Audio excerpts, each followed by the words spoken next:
गुरुर्ब्रह्मा गुरुर्विष्णु गुरुर्देवो महेश्वरा गुरुर्साक्षात् परब्रह्म तस्मै श्री गुरुवे नमः।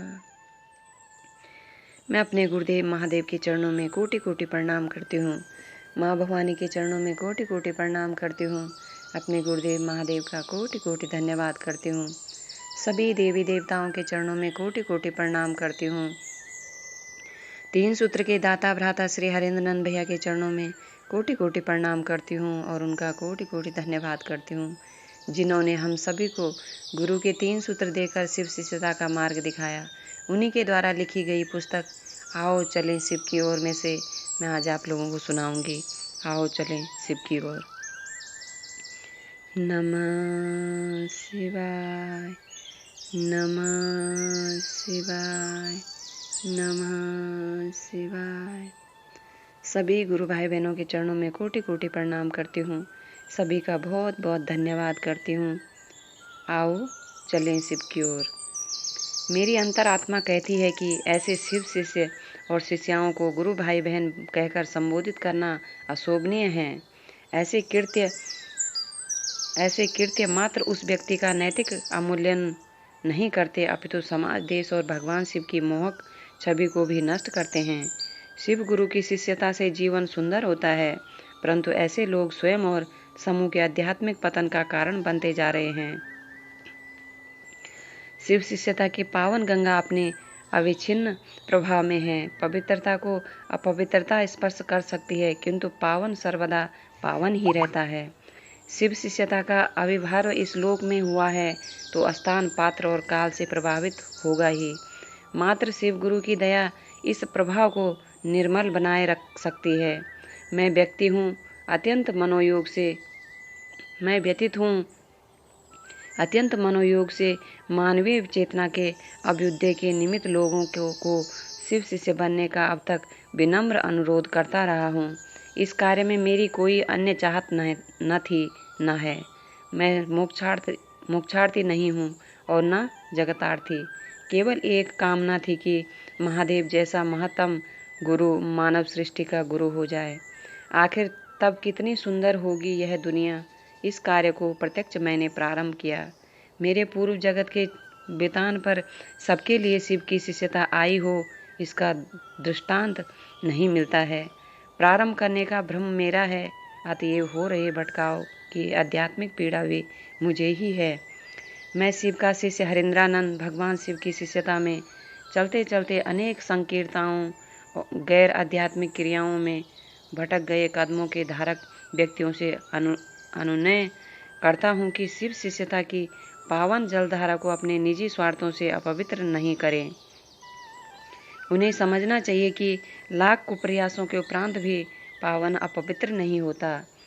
सामान्यतः व्यक्ति स्वार्थ जनित पगडंडियों पर चलने को विवश है, किंतु वे महेश्वर शिव गुरु के रूप में हमारे दुखों को नष्ट करते हैं और उनकी शिष्यता का राजमार्ग इन्हीं पगडंडियों से गुजरता है। हमें शिव के राजमार्ग पर चलना चाहिए। फैली हुई स्वार्थ की अनेकों पगडंडियों राजमार्गों से दूर ले जाती है। हमें चिंतन करना होगा कि शिव को गुरु मानते समय हमारा मन कितना निश्चल था और 5-10 वर्ष क्या बीते शिव की शिष्यता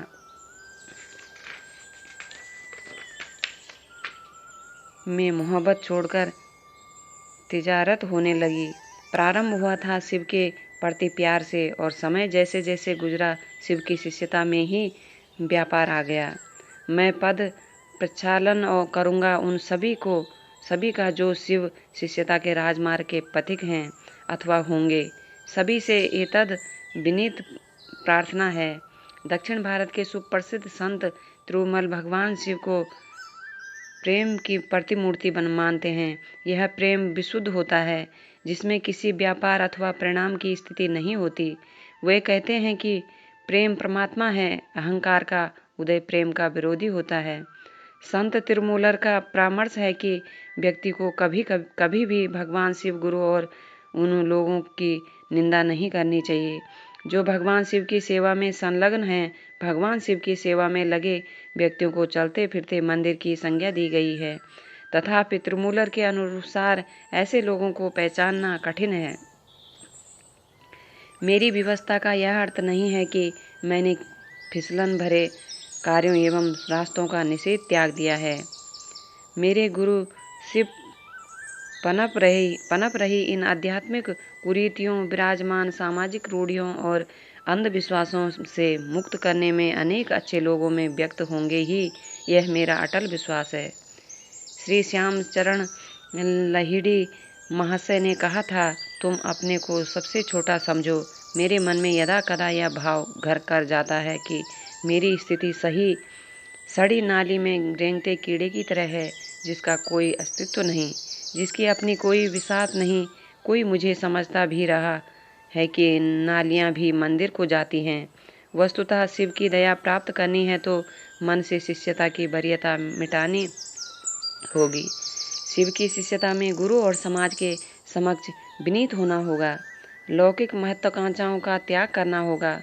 वास्तव में शिव का अनुचर बनना होगा। शिव शिष्यों को चाहिए कि अपने मन का दायरा विस्तारित करें और सकल विश्व के लिए वसुधैव कुटुंबम की परिभाषा को चरितार्थ करें। यह मात्र वचन से नहीं होगा। व्यक्ति के मन में जिस भाव की प्रबलता होती है, उसके आचरण से उक्त भाव परिलक्षित हो जाता है। हमारे आचरण और व्यवहार का समाज और संसार आकलन कर लेगा। शिव के शिष्यों का स्पष्ट प्रयोजन है कि स्वयं शिव की शिष्यता यथार्थ में धारित करें एवं दूसरों को भी शिव गुरु की दया के आश्रय के लिए प्रेरित करें। आर्य शंकराचार्य ने कहा है, गुरु चरणारंबुंज निर्भर भक्तः। भावार्थ हुआ कि शिष्य जो गुरु के चरण रूपी कमल पर निर्भर है, वह भक्त है। भक्तों की चिर परिचित आदत रही है कि वे अपने भगवान का गुण इस धराधाम पर बिखेरते हैं एवं इस लोक में उनके किसी लौकिक आचरण से उनके इष्ट या गुरु पर कोई दोषारोपण नहीं हो, इसके लिए सदैव संवेदनशील रहते हैं। सन 1980 का दशक जो इस कालखंड में भगवान शिव के गुरु स्वरूप की जनमानस में व्याप्ति का प्रारंभ लेकर आया, वह निरंतर प्रवाहमान है।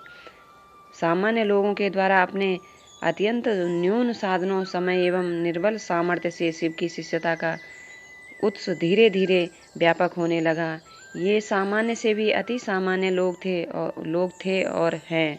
शिव भी तो सामान्य से अति सामान्य हैं। संकल्प मेरा था, प्रयास का प्रारंभ भी मेरा था।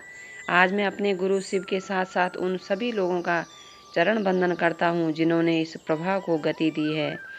विशेषकर अनेकों शिव शिष्य एवं शिष्याओं जिनका भी मानसिक, शारीरिक और अथवा स्वसाधनों का उनके द्वारा सहारा लेकर इस धारा को संबल मिला है। संभवतः मरणोपरांत भी मैं उनका स्तुति गायन एवं पद पूजन करता रहूं। स्वयं को शिव शिष्यता में गुरु घोषित करने अथवा अघोषित गुरु का आचरण करने की चेष्टा शिव की शिष्यता के मूल उद्देश्य को ही खंडित एवं कलंकित करती है। मैं शिव चर्चाओं में कई बार कविवर माखन लाल चतुर्वेदी जी की दो पंक्तियां उद्धृत करता रहा। मैं हूँ सजनी मील का पत्थर, अंक पढ़ो चुपचाप पधारो, मत आरोपो अपनेपन को, मत मुझ पर देवत्व उतारो। नमः शिवाय, नमः शिवाय, नमः शिवाय।